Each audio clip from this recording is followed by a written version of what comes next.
never would have predicted that Mindy Kaling and Emma Thompson would make for one of the better comedy duos in recent memory, but there you go. Every year at the Sundance Film Festival there is always one movie that people can't stop talking about.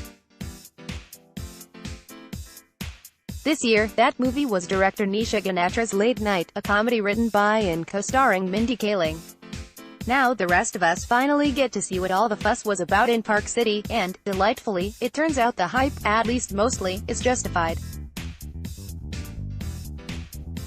Catherine Newberry, Emma Thompson, has been the queen of late-night television for over 30 years. The only female late-night show host on the air, the woman is an icon. However, after 3 decades, her show has become predictable, and is largely viewed as out of touch with the more hip, younger demographic. In a last-ditch effort to save the show, and more importantly to Newberry, her job, the show takes a chance on newcomer Molly Patel, Mindy Kaling, as a new writer. She becomes the sole woman of color in a writer's room that is otherwise entirely white and entirely male. So clearly, no problems there. Of course, Molly actually has all of the problems. She doesn't actually have any experience in a writer's room, and has no idea how to handle herself in a professional setting.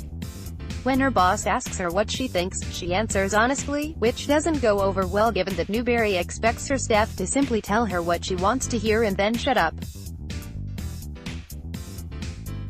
All of her new coworkers hate her for being a diversity hire, with the lingering ideology being that every door is wide open for minorities in Hollywood, something Paul Walter Hauser's Mancuso even says outright at one point.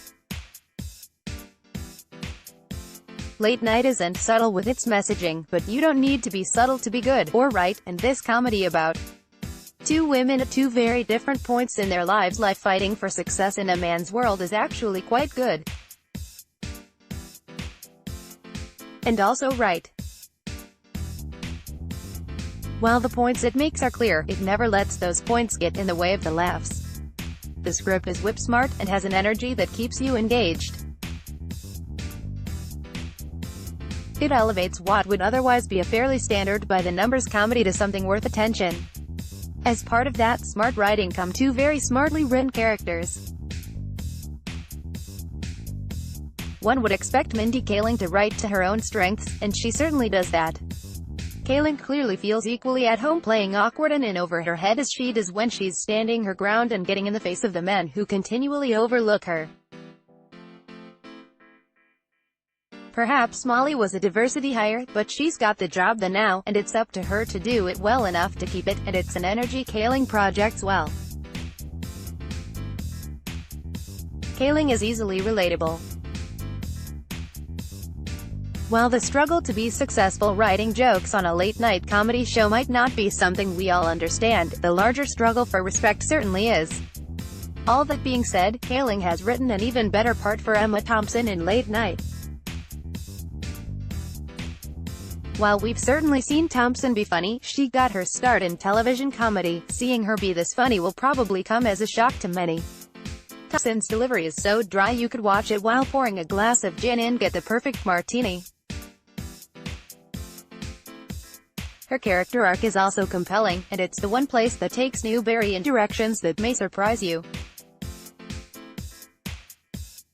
There are a few places where Late Night doesn't quite stick the landing. There's a minor subplot involving Molly's romantic life that just gets in the way of the good stuff.